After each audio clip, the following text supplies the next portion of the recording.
नमस्कार। आप देख रहे हैं बिस्तर का खास शो। आज सोने चांदी की कीमतों पर निचले से तगड़ी खरीदारी देखने को मिल रही है मॉर्निंग सेशन में। और ऊपर से एक बड़ी खबर आज इकोनॉमिक फ्रंट पे आ गई, जिसमें भारत और अमेरिका की ट्रेड डील पर मोहर लगा दी है। डोनाल्ड ट्रंप ने 25% का टैरिफ था पहले, उसको घटाकर 18% करने की बात कर दी। शेयर बाजार में तेजी, कमोडिटी मार्केट पे तेजी। लेकिन हम ट्रैक करेंगे सोने चांदी की कीमतों को अभी, और उस पर बात करने के लिए हमारे साथ बेहद ही खास मेहमान इस समय मौजूद है। केडीआई एडवाइजरी के director and research head Ajay Kedia ji मेरे को ज्वाइन कर रहे हैं। अजय जी नमस्कार, बहुत बहुत स्वागत है आपका बिस्तर पे। बहुत बहुत धन्यवाद रजत, मुझे बुलाने के लिए। सर, एक तो वो दिन आया जिस दिन देश में खुशी की लहर दौड़ गई। और ट्रेड डील के तहत अमेरिका ने भारत पर टैरिफ 25% से घटाकर 18% करने का फैसला कर दिया। ये देर रात को खलबली शुरू हो गई थी, लेकिन डोनाल्ड ट्रंप की बात पे तब तक विश्वास नहीं हुआ था जब तक प्रधानमंत्री मोदी ने ट्वीट नहीं कर दिया और उन्होंने जानकारी नहीं दे दी। तो अब ये हो गया 18% का टैरिफ तय, और ट्रेड डील भी संभवतः हो ही गई। तो 50% के टैरिफ को सिग्निफिकेंटली रिड्यूस होता देखा हमने एकदम से। और फिर से वही बात, केंद्र बिंदु में आ तो गए ना डोनाल्ड ट्रंप आखिरकार। नहीं, बिल्कुल। और हमारे लिए तो डबल बेनिफिट है। देखिए, हमने एक चीज तो माइंड बना ही लिया था पिछले साल से अभी तक कि हम नहीं झुकेंगे। ठीक है, कुछ कॉम्पोजिशन हुए हैं, लेकिन इसका एक अच्छा बेनिफिट हुआ जो हमने एफटीए साइन किए हैं। तो एक, जब हम पे विपदा आती है तो हम दूसरे सॉल्यूशन की तरफ जाते हैं। तो हमने देखा यूरोप के साथ जो एफटीए साइन हुआ, मिडिल ईस्ट है या एशियन कंट्री, तो ये हमारे लिए डबल बेनिफिट हुआ। एक, कि यूएस पे जो डिपेंडेंसी थी, चाहे textile sector, James and jewellery, auto, pharma, उसके बदले हम दूसरे सेक्टर्स भी गए।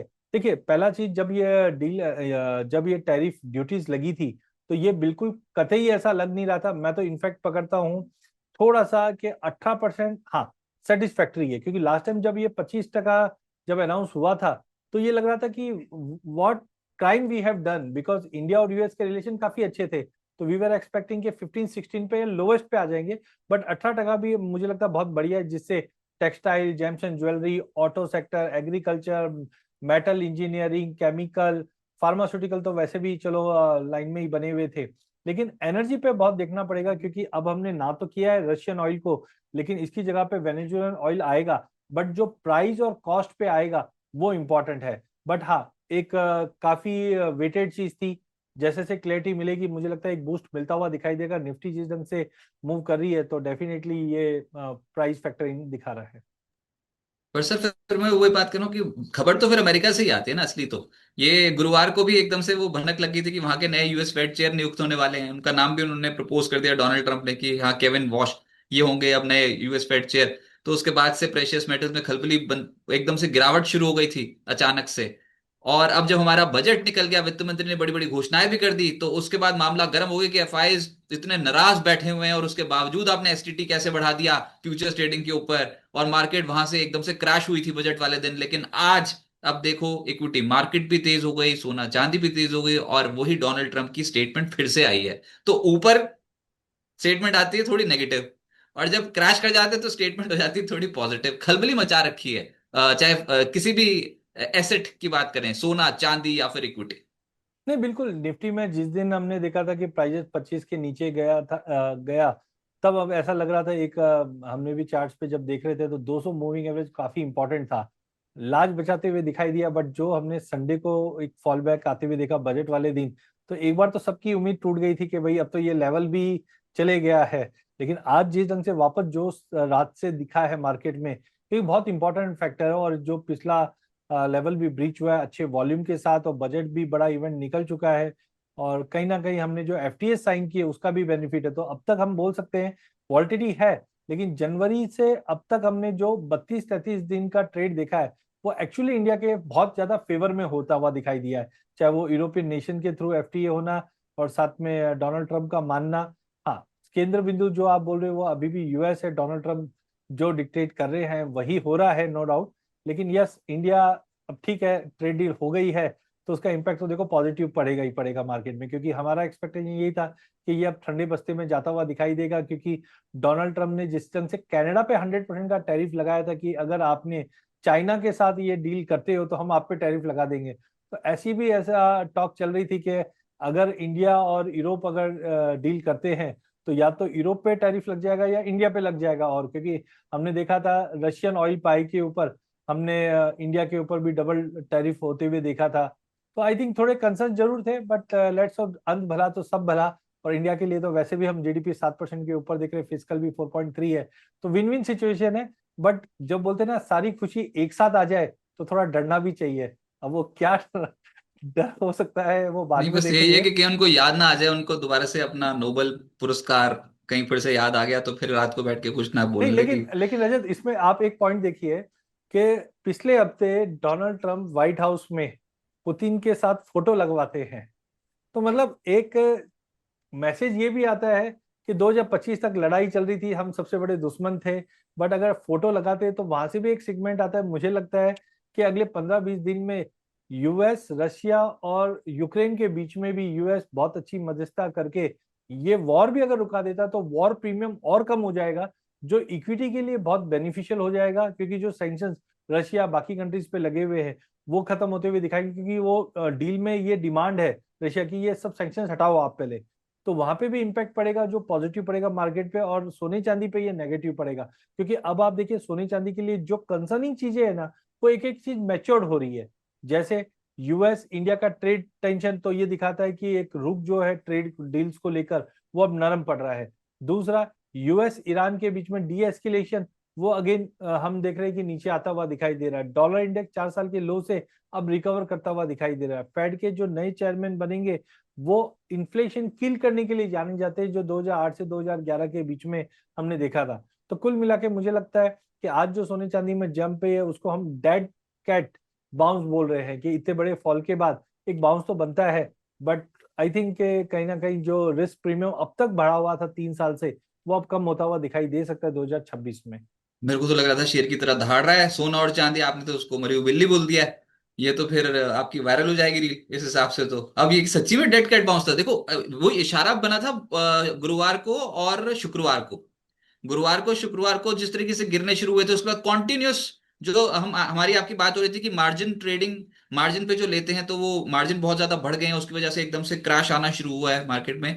अचानक से फिर क्या आज शॉर्ट कवरिंग हुई है सोने और चांदी के बाजार में, कि हम ये देख रहे हैं कि जो सोना है वो लगभग 5% ऊपर है और चांदी लगभग 7-9% ऊपर है आज के सत्र में। तो is this real dead cat bounce, या फिर निश्चित रूप से बहुत ही तगड़ी खरीदारी लग रही है, ऐसा लग रहा है कि कोई खरीद गया फिर से। तो रजत, मैं अपना स्क्रीन भी शेयर करना चाहूंगा, क्योंकि अभी मैं मेरी टीम के साथ बैठकर वही डिस्कस जी कर रहा था कि ये सिनेरियो कहाँ पे जाएगा। तो इफ यू कैन, अगर आप स्क्रीन दिखा सकते हैं जी, तो जस्ट शेयर्ड है। शेयर है। तो जस्ट मैं पहले तो ये स्क्रीन दिखाता हूँ जहाँ पे हम लोग इसको 3 मंथ्स के चार्ट्स पे लेके जाते हैं। तो हमने देखा कि यस, इस बार एक बड़ी रैली बनी और ऊपर में हमने करीबन 5600 तक का लेवल भी देखा। बट ये पहली बार ऐसा हुआ है नहीं। तो इसके लिए हम पहली रैली पे चलते हैं, जो 1976 का जो लो था वो था करीबन $100 के करीब का। आप देख सकते हैं $100 का लो था, और $100 के लो से मार्केट मूव करता है हायर साइड में, जो ऊपर में करीबन $875 का हाई लगाता, लगता लगभग 775% का गिर। अब देखिए यहां से कभी भी मार्केट में एक बड़ा फॉल आता है, जो लगभग 42% का फॉल था। ठीक है, अब 42% के फॉल के बाद मार्केट फिर से रिकवर करता है 44% का, और इस 44 से 45% के जंप के बाद फिर मार्केट में बड़ी गिरावट आती है, जो 60% की गिरावट आती है। तो मुझे लगता है कि जो हमने 24-25% का फॉल देखा है वो इसी लत पे है कि मार्केट में एक बड़ा पुल बैक आता है, फिर छोटा बाउंस आता है, फिर बड़ी गिरावट आती है। और ये गिरावट जो थी वो लगभग अगर आप देखोगे तो 2 साल तक ये मंदी में था। फिर एक छोटा बाउंस आता है 70% का, छोटा 70 तो नहीं होना चाहिए, बड़ा ही होना चाहिए। और फिर जो गिरावट आती है, यहाँ पे भी हम देखते हैं लगभग 2-2.5 साल की मंदी थी। अब ऐसा ही कुछ हाल हम देखते हैं 2001 के अप्रैल में मार्केट में मंदी तेजी स्टार्ट होती है, जब $250 का भाव था, और रैली जो होती है 650% की तेजी दिखाता है, जो हायर साइड पे हमने जुलाई 2011 में $1920 का हाई लगते हुए देखते हैं। तो यहां से मुझे लगता है कि पहले एक फॉल आया 20% का, फिर 17% का जंप आया, और फिर जो गिरावट आई कम से कम 40% की गिरावट आई, जो 2015 तक थी। अब नेक्स्ट हम आगे बढ़ते हैं, जहां पे हमने देखा कि प्राइस 2015 में मंदी से स्टार्ट होता है, मतलब 1045-46 से स्टार्ट होता है, और करीबन 425% की तेजी आता है। अगर पास्ट के ये जो फॉल आए हैं उसको मैं पकड़ता हूं, तो मिनिमम आप देखो 40% का फॉल भी था, 20% का फॉल भी था, तो यहाँ से एक यस, जो हमने फॉल देखा है लगभग, अगर हम हाई से अभी रिसेंटली जो फॉल आया है, मैं इसको छोटे टाइम फ्रेम पे लेके चलता हूँ, तो आप ये देखिए, ये हाई था 5600 और ये फॉल था, ये करीबन 20% से 22% का ही फॉल आया है अभी तक। तो मुझे लगता है यस, यहाँ से जो जंप है वो एक डेड कैट बाउंस है, जो कम से कम ऊपर में आप मान के चल लेना 5100 के आसपास का मुझे लगता है एक बाउंस रह सकता है। बट यहाँ से फिर से जब गिरावट बढ़ेगी तो नीचे में मुझे लगता है कि ये कहीं ना कहीं ये जो बेस बन रहा है वो $3600 का बन रहा है। तो अभी जो तेजी आ रही है, इस तेजी पे कॉशियस रही है, क्योंकि ये खाली अभी भी देखिए मार्जिन में कमी नहीं है। आज पैसा कौन लगाएगा इसके अंदर? जिसको फिजिकल लेना है वो तो फिजिकल ले लेंगे, लेकिन जब तक डेरिवेटिव में हम बाइंग नहीं आती है तब तक इतना बड़ा उछाल पैराबोलिक जंप नहीं आ सकता है। तो यहाँ पे मुझे लगता है कि ये वापस 5000 से 5100 तक का एक बार जंप दिखाएगा, और वहां से, क्योंकि आज आप देखिए चांदी में 65% का मार्जिन है, सोने में भी हम देखेंगे तो 24-25% का मार्जिन है। तो इतने बड़े लिवरेज, जब तक ये मार्जिन कम नहीं होते, मुझे नहीं लगता है कि ये बड़ी तेजी अभी दिखा सकता है। और बहुत बार होता भी है जब ऐसे पैराबोलिक जंप आते हैं, उसके बाद ऐसा ही लगता है कि अब मार्केट फ्लोर टच कर चुका है, अब यहाँ से गेन आएगा। और ऐसा एक बार नहीं हुआ है, इससे पहले भी हुआ है कि हमने मार्च 2022 के अंदर हमने एक तेजी देखी थी जब 2070 का हाई लगाया था, और उसके बाद जब मार्केट टूटा था तो 20% का फॉल आया था। लेकिन यस, वहां पे फंडामेंटल्स में कोई कमी नहीं थी। आप देख सकते हैं यहाँ पे हमने देखा कि प्राइजेस कहीं ना कहीं बार बार में 2070 के ऊपर नहीं जा रहा था, करेक्शन भी 20%। लेकिन इस बार आप देखिए यूएस ईरान डी एस्किलेशन में है, यूएस रशिया टॉक पे चालू है जो अभी तक नहीं थी। साथ में हम देख रहे हैं कि इंडिया और यूएस ट्रेड टेंशन है वो भी कम हो रहे हैं, डॉलर इंडेक्स में रिकवरी बन रही है। तो कहीं ना कहीं संकेत मुझे लग रहा है कि इंपॉर्टेंट। अच्छा, एक चार्ट और बताना चाहूंगा रजत, बहुत इंपॉर्टेंट चार्ट है, जिसको हम बोलते हैं यूएस अनसर्टेनिटी इंडेक्स। तो यूएस अनसर्टेनिटी इंडेक्स अगर हम देखते हैं तो यहाँ पे इसको मैं ऑल करता हूँ, ये क्वार्टरली के चार्ट है। तो लास्ट ईयर जब टैरिफ लग रहे थे तब हमने देखा था ये पिक किया था, इसके बाद से कंटिन्यू हमने एक बड़ा फॉल आता हुआ दिखाई दिया। ये तो 3 मंथ का है, मंथली में भी अगर हम देखेंगे तो ये एज सच हमने बड़ा फॉल देखा था। अब थोड़ी बहुत रिकवरी, अभी रिसेंटली जो यूएस ईरान वेनेजुला आया तो थोड़ा बाउंस आया, बट पिछले साल तक जो हमने देखा था कि ये अनसर्टेनिटी इंडेक्स बढ़ा हुआ है, ये अब धीरे धीरे नीचे आता हुआ दिखाई दे रहा है। छोटे टाइम फ्रेम पे आप देखोगे तो यहाँ पे आप काफी हद तक नीचे आने की तैयारी कर चुका है। यूएस ईरान डी एस्केलेशन जैसी न्यूज आई थी तब हमने इसको 205 तक देखा था, आज थोड़ा बाउंस है, बट अल्टीमेटली ये इंडेक्स चार्ट देखते हैं तो ये वीकली चार्ट पे भी अगर आप देखोगे तो स्लोली एंड स्टडीली ये इंडेक्स नीचे आना स्टार्ट हो चुका है। इसका मतलब है जो अनसर्टेनिटी बनी हुई है यूएस पॉलिसीज को लेकर, वो अब कहीं ना कहीं खत्म होते हुए दिखाई दे कम। ठीक है, डोनाल्ड ट्रंप है एज ऑफ नाउ, तो बोलना बहुत डिफिकल्ट है, बट मुझे लगता है धीरे धीरे ये कम होता हुआ दिखाई दे रहा है। लेकिन सर फिर अगर घरेलू बाजार में एक बार आप भाव बता दो कि कहाँ तक एक्सपेक्ट कर रहे हो, आप उसी बात को हम बार बार यही पूछ रहे हैं आपसे कि ये जो तेजी आई है क्या इसमें निवेशक अभी खरीद लें या फिर थोड़ा सा रुकें घरेलू बाजार में, जिनको भी फिजिकल खरीदना हो वो क्या यहाँ से खरीदारी करना शुरू कर सकते हैं या फिर अभी रुक ही जाएं? ये जिस तरीके की आप पॉलिसीज बता रहे हो कि बहुत अब जियोपॉलिटिकल टेंशन वगैरह कम हो रही है तो ये सब नीचे मिल जाएगा, कीमतें एग्जैक्टली सोने और चांदी की कहाँ तक पहुंच सकती हैं अब? देखिए, आपने पहला वर्ड बोला फिजिकल। आप फिजिकल क्यों बाय करते हो? घर में शादी ब्याह है, अभी भी मैं बोलता हूँ लेके चलो। आप बोलोगे अरे सर अभी तो आपने 3.5 लाख पे भी वही चीज बोली थी और 2.5 लाख पे भी वही चीज बोल रहे हो। देखिए, अगर आपने चाहे 2.5 में, 3 में, 3.5 में भी लिया है, आप बेचने वाले नहीं हो। आज घर पे अगर आपने कोई भी ज्वेलरी वाइफ को दी है तो वापस वो मार्केट में बिकने के लिए नहीं आने वाली है, वो 5-10 साल तक आपके तिजोरी में चले गए। इसलिए आज 32 लाख 32,000 टन अगर हम बोले तो घरों में हमारे पास सोना पड़ा हुआ है। तो आप वो छोड़ दीजिए, अगर आप निवेश के लिए ले रहे हैं तो आप समझ के चलिए पिछले साल अभी भी जो ये इरोजन आया है, ये खाली जनवरी की मंदी आई है। जनवरी जनवरी में हमने 28% की तेजी गोल्ड में देखी है, और हायर से अभी भी हमने कितना 24% ही फॉल देखा है। तो कुल मिलाकर अगर आप देखोगे तो यहाँ पे मैक्सिमम फॉल खाली जनवरी का लॉस्ट ही हुआ है, तो बाकी तेजी तो अभी तक बाकी है। तो मुझे लगता है अब इक्विटी मुझे बहुत अच्छे लग रहे हैं ना।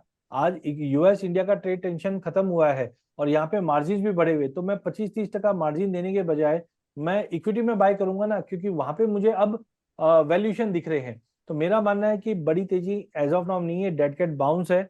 यहाँ पे $5100 तक का लेवल हम इंटरनेशनल मार्केट में देखेंगे। और डोमेस्टिक मार्केट में भी हो सकता है 2-3 दिन तेजी आ जाए, वो शॉर्ट कवरिंग के चलते आ जाए, लेकिन मार्जिन बड़े होने की वजह से कोई बड़ी बाइंग नहीं दिख रही। तो अभी 1,51,000 के आसपास है। हो सकता है 1,70,000 से 75,000 तक का जंप आ जाए, बट वहां से वापस 1,25 से 1,30 तक मुझे लगता है पर्सनली कि वहां पे आना चाहिए। चांदी के केस में भी अगर हम देखते हैं तो $90 से $92 तक का एक बाउंस आ सकता है मार्केट के अंदर, बट 70 का लेवल टूटता हुआ दिखाई दे रहा है अगले 1.5-2 महीने में। जैसे जैसे हम देखेंगे ये फ्लो कम होता हुआ दिखाई देगा। डोमेस्टिक मार्केट में इस वक्त 2,57,000 का भाव है, जो ऊपर में 2,85 से 2,90 का भी लेवल दिखा सकता है। बट यहाँ से प्राइस अल्टीमेटली 2 लाख के आसपास या उसके नीचे जाके एडजस्ट होना चाहिए। तो ये जो जंप है, ट्रेडिंग पॉइंट ऑफ व्यू से आप लेके चलिए, लॉन्ग टर्म इन्वेस्टमेंट अभी भी मत देखिए। ये तो फिर जो लॉन्ग टर्म करते हैं वो जो ईटीएफ्स वाले, वो क्या करें? आज एकदम से ऊपर आ गई हैं ईटीएफ्स की कीमतें, तो ईटीएफ्स वाले सिस्टमैटिकली इन्वेस्टमेंट जारी रख सकते हैं क्या? देखिए आज ऊपर आ रहा है तो हम जारी करने की बात कर रहे हैं, और कल जब नीचे जा रहा था तो हम बात कर रहे थे अब तो ये गया। तो देखिए ये मार्केट के मोमेंटम है। कल भी मैंने कहा था कि 2,25,000 इनिशियली सपोर्ट है, यहाँ से थोड़ा बाउंस कर सकता है मार्केट। आप इस रोज तेजी मंदी को देखोगे ना, आप कभी पोजीशन होल्ड नहीं कर पाओगे, क्योंकि 2 दिन पहले जब गिर रहा था तो लोग भाग रहे थे कि मैं बेच के खत्म कर लूं, और आज जब तेजी आ गई तो अब तो बेटर है SIP। SIP का full form silver investment plan है, ना कि सिस्टमेटिक इन्वेस्टमेंट प्लान। आपको क्या करना है, आप ये तेजी मत देखिए, तेजी मंदी मत देखिए, आप नियम बना लीजिए अगले 6 महीने तक। मुझे अगर वापस अगर पैसा डालना है नया, तो मैं 6 महीने के डिस्ट्रीब्यूशन करके ही डालूंगा, और SIP कंटिन्यू रखिए। हाँ, मुझे लगता है इतनी बड़ी तेजी के बाद मार्केट अपने आप को एडजस्ट करता हुआ दिखाई देगा, और जो एडजस्टमेंट आएगा वो 1,80 से 2 लाख का आएगा, बट उसको 2 महीना लगेगा, क्योंकि वॉल्टिलिटी बहुत ज्यादा एक्सट्रीम है एज ऑफ नाउ। तो मुझे लगता है SIP कंटिन्यू रखिए। लमसम, हाँ कल बड़ा फॉल आया, लमसम डाल दिया, ऐसा वो अपॉर्चुनिटी में मत देखिए, क्योंकि ऑलरेडी 300% की तेजी हमने चांदी में देख चुके हैं। तो मेरा पर्सनल व्यू है कि आप SIP कंटिन्यू रखिए, बट एज ऑफ नाउ चढ़कर ये जो उछाल है, ऐसा मत सोचो कि फोमो में मेरे से मिस हो गया फिर से, वो चक्कर में मत पड़िए। सर लास्टली, इन सब खबरों में ना एक खबर मिस हो रही है। हम बात सुबह से भारत और यूएस की ट्रेड डील के ऊपर कर रहे हैं, लेकिन ट्रम्प ने कुछ लॉन्च किया है, प्रोजेक्ट वॉल्ट, जिसमें वो $12 बिलियन की मिनरल्स का स्टॉक पाइल करेंगे चाइना को काउंटर करने के लिए, ताकि क्रिटिकल मिनरल्स वगैरह उनके पास रिजर्व्स बने रहें अमेरिका में। तो अमेरिका चाहता है कि क्रिटिकल मिनरल्स उनके पास भी रहें, उनकी डिपेंडेंस चाइना के ऊपर ज्यादा ना हो, अपनी कंपनियों को वो भी सपोर्ट करें। ये भी खबर आई थी। तो क्या ये बेस मेटल्स आपको लगता है कि बहुत ओवरडन हो चुकी है और यहाँ से खरीदारी आ सकती है, या फिर इस समय मामला बेस मेटल्स में भी ढीला है जैसे सोना चांदी में ढीला है ओवरऑल? देखिए बेस मेटल में 2-3 कहानी है। पहला चीज, यस जो ये प्रोजेक्ट है, ये ऐसा नहीं कि डोनाल्ड ट्रंप का आज ही है। आज इंडिया भी अगर आप देखोगे तो बजट के अंदर हमने रेयर अर्थ मेटल की बात की थी। तो देखिए प्रोजेक्ट वर्ल्ड में बेसिकली सोलर मैन्युफैक्चरिंग, या अगर हम देखते हैं तो क्रिटिकल मेटल को कैसे इंश्योर किया जाए। तो डोनाल्ड ट्रंप ने अभी तक तो लास्ट ईयर ही हमने देखा क्रिटिकल मेटल की लिस्ट को अपडेट किया, जिसका मतलब there focus is on rare earth metal. क्योंकि कोई भी अगर डेवलपमेंट, अगर देखिए आज से 30-40 साल पहले तेल जिसके पास है वही राजा हम बोलते थे, बट आज क्रिटिकल मेटल जिसके पास है वो राजा है। तो मुझे लगता है यस पिछले साल ही इसका आगाज हो चुका था, जब डोनाल्ड ट्रंप ने क्रिटिकल मेटल लिस्ट को अपडेट किया। चाइना ने भी रेयर अर्थ मेटल के एक्सपोर्ट को रखा, बैन कर रखा था। तो मुझे लगता है कि यस टेम्परली एक जो डर बना हुआ था टैरिफ को लेकर, उसकी वजह से पिछले 6-8 महीने में हमने बड़ी तेजी देखी है। तेजी खत्म नहीं होगी। चाइना मार्केट हॉलीडे पे है, और जो फैक्टर्स थे वो पुल अप हो चुके हैं। छोटा करेक्शन मैं देख रहा हूँ फरवरी महीने में, but base metal industrial demand continue रहेगी ये साल। तो खाली फरवरी फरवरी महीने में हम थोड़ा बहुत पुल बैक देखेंगे करंट लेवल से, बट मार्च ऑनवर्ड्स मुझे लगता है ये रैली कंटिन्यू रहेगी। चाहे चाइना हो, चाहे US हो, चाहे इंडिया हो, सब कहीं ना कहीं मेटल को स्टॉक करना स्टार्ट करेंगे, क्योंकि क्रिटिकल मेटल डेवलपमेंट के लिए बहुत इंपॉर्टेंट है। सर आखिरी सवाल ये, जो यूएस और भारत की ट्रेड डील पिछले एक साल से नहीं हुई थी और अचानक से स्टेटमेंट बहुत पॉजिटिव पॉजिटिव आ गई। अभी तक डोनाल्ड ट्रंप की बात पे कोई विश्वास हो नहीं रहा था, लेकिन अचानक से आज सबने भरोसा भी करा है, क्योंकि हमारे प्रधानमंत्री मोदी जी ने बोला है कि हाँ ये टैरिफ्स रिड्यूस हो गए हैं, 18% हैं, लेकिन अगर इससे भी कम होते तो और भी बढ़िया बात हो जाती। मनमानी तो उन्होंने करी है थोड़ी बहुत, लेकिन भारत झुका नहीं है। उसने भारत ने भी जो चाहा था कि एग्रीकल्चर के एक्सेस नहीं देंगे और किसानों के हितों को प्रोटेक्ट करेंगे, ये सब तो होता हुआ नजर आया। पर ओवरऑल इस समय रिस्क आपको कमोडिटी साइड पे ज्यादा लग रहा है एज कंपेरेटिव टू इक्विटी? क्या हम माने कि equity market will out perform commodity market for at least few months? देखिए, मुझे लगता है कि yes, equity should perform, because 2 साल से वैसे भी बना नहीं था, और 2-3 साल में हमने सोने और चांदी में, बाकी मेटल्स में अच्छी रैली भी देखी है। तो मुझे लगता है, जो मैं कमोडिटी सुपर साइकिल की बात करता हूँ, वहां पे एक, कि अभी जो कमोडिटी साइकिल का थर्ड फेज स्टार्ट हुआ है, ये कंजम्पशन का फेज होता है। तो इसमें जो कंजम्पशन बेस्ड कमोडिटीज है वो ज्यादा चलेंगे। सोना चांदी स्टैग्नेंट हो जाएंगे, थोड़ी बहुत गिरावट दिखेंगे। जो मैं कल भी वर्ड्स बोल रहा था कि पॉजिटिव रिटर्न 2026 नहीं दिखाएगा, जो गेन है वो लूज होता हुआ दिखेगा।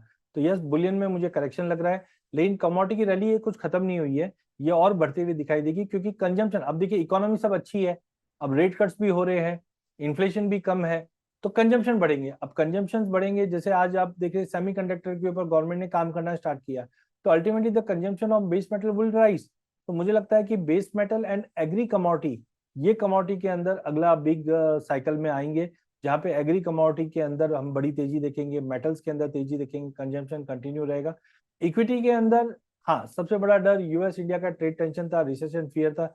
रिसेशन फियर अभी भी बने हुए हैं, लेकिन कहीं ना कहीं हाँ, ट्रेड डील हो चुकी है। अब जियोपॉलिटिकल फ्रंट पे भी अगर सब डी एस्केलेशन होने स्टार्ट होते हैं, तो इक्विटी भी अच्छा ये साल मुझे लगता है कि एक बेस बनाता हुआ दिखाई देगा, पॉजिटिव रहेगा। और कमोडिटी में भी, कंजम्पशन कमोडिटी पे आपको नजर रखना चाहिए। सर बहुत शुक्रिया आपका हमारे साथ जुड़ने के लिए, और बहुत बहुत बाजार पे बात करने के लिए, कमोडिटी और इक्विटी मार्केट का आउटलुक बताने के लिए इस अहम दिन। बहुत शुक्रिया sir. Thank you so much.